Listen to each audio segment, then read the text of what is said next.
ከሄድ ሱቁ በቅርቡ መዘጋቱ ነው። አንተ ገንዘብ ማባከን ማቆም አለብህ። ምክሩን ሌላ ጊዜ፣ አሁን ቁልፍ ስጠኝ። ይቅርታ እንዴ።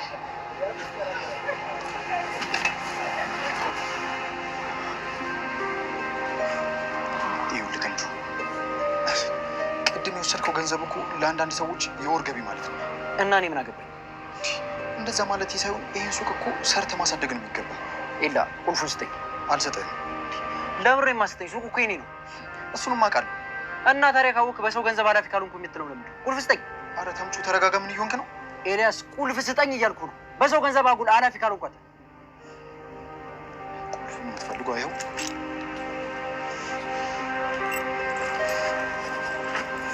ይቅርታ ወንድሜ።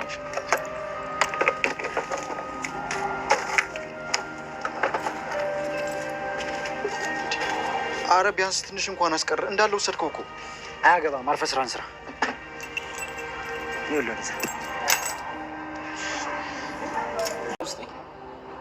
ተሳሚ፣ ይቺ ልጅ ግን ነገሩን ካወቀች ይደብራታል።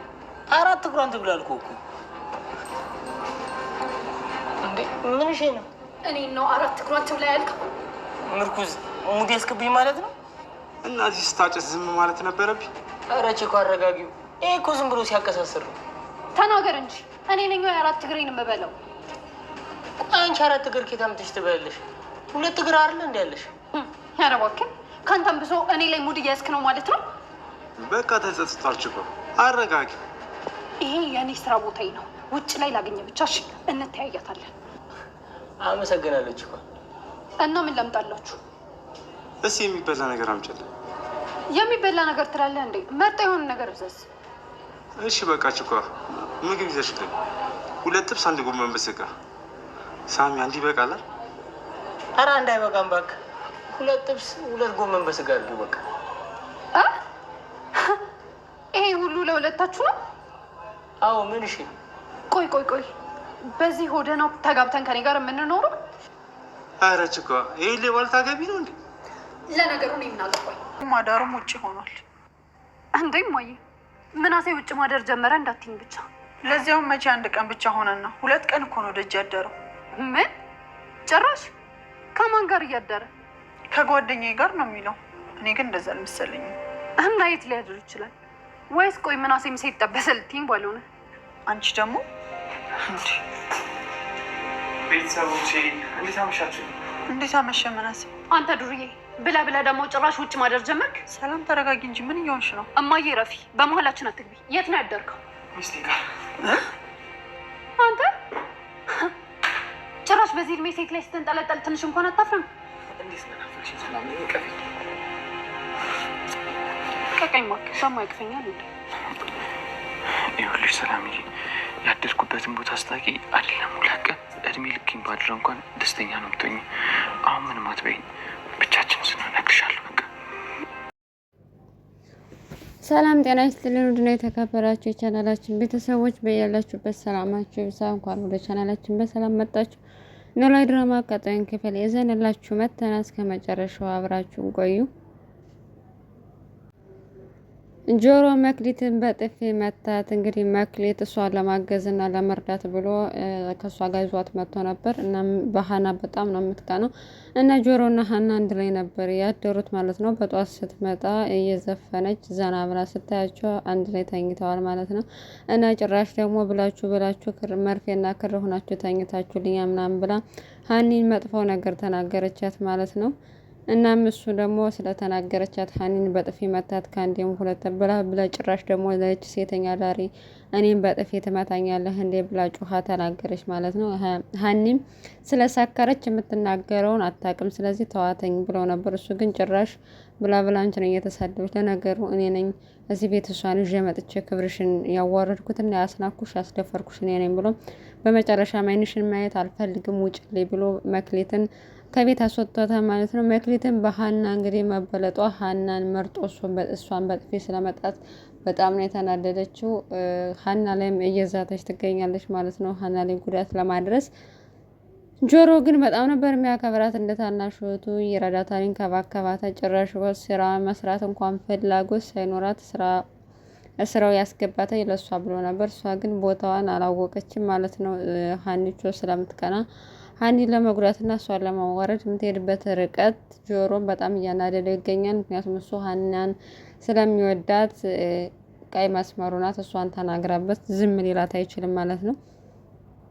በሌላ በኩል ጆሮና ተምቹ ወርቁን እንደሰረቁት ያው ማንም አላወቀም። እናም ወርቁ የተሰረቀበት ሰውዬ ደግሞ እነ ሳሚ ናቸው የሰረቁት ብሎ ስላሰበ እነሱ ጋር ነው ሄዶ ችግር የፈጠረው ማለት ነው። እና ወርቁን ከየትም ብለህ ካላመጣኸው ገድላቸዋለሁ ብሎ ሁለታቸውን ያንጠለጠላቸው። በዚህ ምክንያት እነሱ ደግሞ ወርቁን እንዳልሰረቁት እርግጠኛ ስለሆኑ እነ ጆሮ ናቸው የሚሆኑት ብሎ ስላሰበ ሳሚ 100% እርግጠኛ ነው እነ ጆሮ እንደወሰዱት። በዛ ምክንያት እንግዲህ ሄደው ተጋጥመዋል።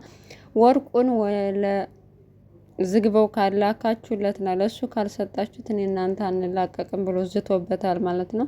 እናም እንግዲህ ወይ ሄደው ለሱ ይናገራሉ። ከዛ በኋላ ያዝግበው የሚባለው ደግሞ በጣም ኃይለኛ ጉልበተኛ የሰፈሩ በጣም የተፈራ ሰው ስለሆነ እነሱ ካወቀ ያው ሳሚ ለብቻው እነሱን መጉዳት እንኳን ባይችል ለሱ ከተናገረ በጣም ከባድ ችግር ውስጥ ይገባሉ ማለት ነው። እናም በመንገድ ላይ ቁጭ ብሎ ተምቹ እያለፈ አይቶት ነበር እና ሲጠራው በጣም ደንግጦ ነበር። ምክንያቱም በወርቁ ጉዳይ ሰምቶ ሊያናግረው ነው የመሰለው።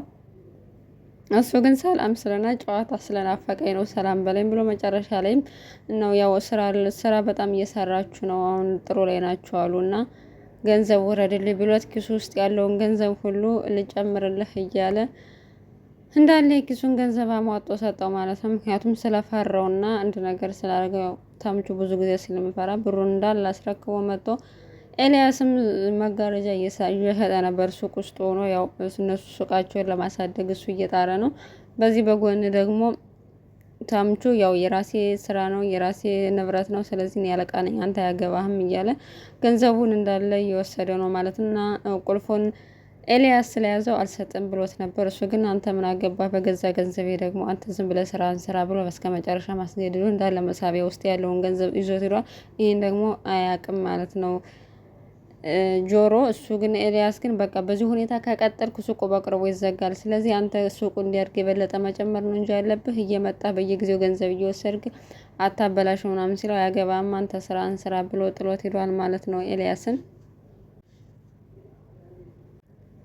ሰላሚናም ከረጅም ጊዜ በኋላ ወደ ቤት ተመልሳለች ማለት ነው። አዳር እና ከቤት ስትመጣ ምናሴን አላገኘችውም እና የምናሴ ግን የት ሄዶ ነው ለምንድን ነው ያልመጣው ብላ ስትላት ለእናቷ፣ እናቱ ደግሞ አሁን ብቻ እንዳይመስልሽ ከአንዴም ሁለቴ ውጭ እያደረ ነው ምናምን ብላ ስትጠይቃት የት እያደረ ነው? ከጓደኞቼ ነው እያደርክ ያለው፣ ግን ከጓደኞች እንደማያደር እርግጠኛ ነኝ፣ የት እያደረ እንደሆነ አላቅም እያሉ ሲያሙተኝ ያው ከቻለ እና የት እያደርክ ነው ደግሞ ብለህ ገና በዚህ እድሜ ሴት ለፊት ማለት አይደብርህም እንዴ ብላ ሰላምም ለመናደድ ሞከረች። እሱ ግን የት እንዳደርኩ ብነግርሽ አይደለም አንድ ቀን እድሜ ልኬን ራሱ እንዳድር ነው የምታረጊኝና አሁን ምስጢሩን በእኔና አንቺ በአካል ስለሚቀር አሁን በኋላ እነግርሻለሁ ብሎ ከእናቱ ፊት ያው ያለውን ነገር መናገር ስላልፈለገ አሳለፈው ማለት ነው።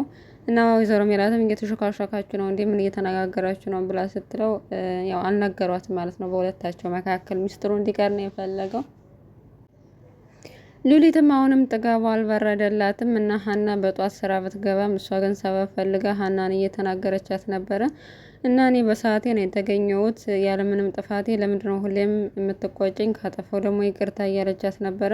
ሉሊትም ለምንድነው የምትመልሽልኝ? እኔ እኮ አለቃሽ ነኝ፣ የሆነ ነገር ስልሽ ዝም ነው እንጂ ማለት ያለብሽ መመለስ የለብሽም እያሉ ሲጫጫሁ ወይዘሮ ሜላት ከቻለች እና ልጅሽ እየመለሰችልኝ ነው ምናምን ስትላት እሷ አለቃሽ ናት ሲጀመር የምትልሽን ሁላ ማድረግ አለብሽ፣ አለቃሽ ናት ልታከብሪያት ይገባል ምናምን ስትላት ወይዘሮ ሜላት ያው ሀና ነው የተናገረቻትኝ። ሀና ደግሞ ማየኔ እኮ ምንም ነገር አላጠፋውም፣ በጧት ነው ስራ የገባው፣ ስራዬንም በአግባቡ እየሰራው ነው፣ እሷ ዝም ብላ ነው በሆነው ባልሆነው የምትጮህ ብላ መጨረሻ ላይ አሁን ወደ ስራ ሂጂ ብለው እና እንደዚህ ብትላትም እሷ ግን እኔ እኮ ጠንቅቄ ነው አንቺን ማቅሽ፣ ሲጀመር ለልጅሽ ምን ያህል እንደምትወጃት እና ለልጅሽ ምን ያህል እንደምትሞች እያወቅኩ እንዴት ነው የኔን አንጀት ለመብላት ልጅሽን የተቆጣሻት እንጂ ለእኔ አስበሽ አይደለም፣ ስለዚህ ውጭልኝ ብላ ጭራሽ ቢሮ አስወጣቻት ማለት ነው። እና አሁንም ድረስ ያው ሁለታቸው ላይ ያላት ጥላቻ ከመጠን በላይ በጣም የሚያስጠላ ጥላቻ ነው። ያለምንም ምክንያት ነው እንግዲህ እየጠላቻት። ወይዘሮ ሜላትም ድርጅቱን ሌላ የተሻለ ደረጃ ሊያደርሰው የሚችል እቅድ ይዛ መታ ነበረ። ብዙ ነገሮችን ሰርታ መጨረሻ ላይ ውጤቱን ወደ መስራት ወደ ተግባር ለመቀየር የእሷን ፈቃድ ማግኘት ስላለባት መታ ስትጠይቃተኝ ያው በብድርና በዱቤ ስለሆነ በዱቤ እኛ አንሰጥም፣ በዚህ ዘመን ማንናምን ነው ዱቤ የምንሰጠው፣ ስለዚህ አይሆንም ማለቻት። እሷ ወይዘሮ ሜላት ደግሞ የሆነ እኛ እኮ ተያዥ የምናደርገው ነገር ይኖራል እና እዚህ ቁጭ ብሎ ሱቅ እንትን ድርጅት ውስጥ ቁጭ ያሉ እቃዎችም ተሽጠው ለድርጅቱ የተሻለ ገቢ ያመጣል ትላት በጭራሽ ብላ እንግዲህ ፍቃደኛ አይደለችም ማለት ነው። እና በዚህም ሁኔታ ወይዘሮ ሜላትም ድርጅቱን የተሻለ ቦታ ለማድረስ እና እየጣረች ነበር። ሉሊት ግን እንቅፋት ሆናባታለች። ዋት ሰራው አታሰራ እዛ ተጎልታ ምንም እያሰራቻት አይደለም። እናም በዚህ ሁኔታ እንግዲህ ድርጅቱን አበላሽታ የምትጠብቀው ነው የሚመስለኝ ለአቶ መዘክር ያኔ ሲመጣ ምን እንደሚያረጋት እሱ ብቻ ነው የሚያውቀው።